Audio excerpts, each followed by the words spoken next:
L'aspirazione alla terra che il popolo italiano mantiene costantemente nel fondo della sua indole ha modo di essere soddisfatta accanto al lavoro della miniera. L'organizzazione economica di Carbonia forma parte essenziale di quelle provvidenze attuate dal regime per assicurare un indice costante di vita ad un centro così giovane e in così rapido sviluppo. I 6 spacci aziendali conciliano perfettamente l'uniformità dei prezzi mantenuti nei giusti limiti con la buona qualità e l'abbondanza dei prodotti.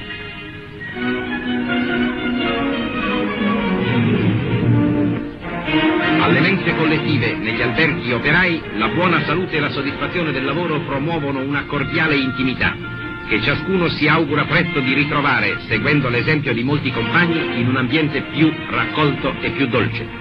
E se si pensa al paese d'origine è con amore ma senza sterili nostalgie. Vedete Carbonia in un giorno di festa.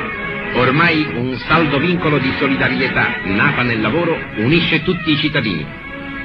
Lo svago è indispensabile per chi vive soprattutto di lavoro. A Carbonia l'organizzazione dopolavoristica ha fondato 6 sedi frequentatissime dagli operai. Promuove giochi sportivi in vari campi specializzati, in un grande stadio, e gestisce anche il divertimento più universale, il cinematografo.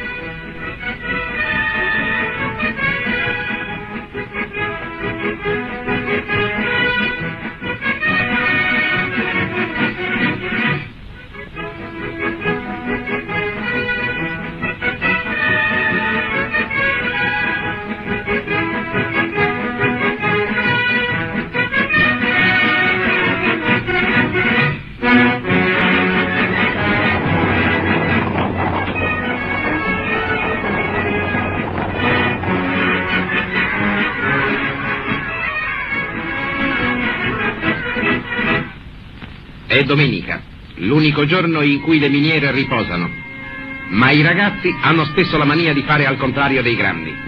Questo dimostra che la fedeltà allo stesso lavoro, tramandata di padre in figlio, è già sentita a Carbonia.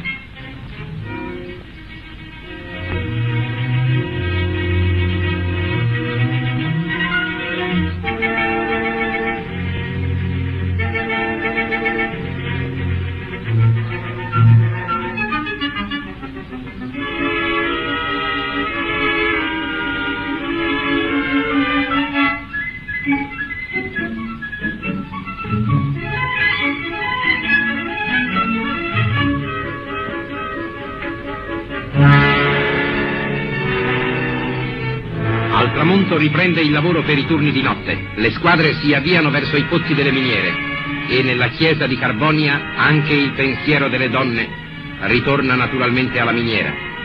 Nella quieta luce della cripta del minatore spicca la bianca immagine di Santa Barbara.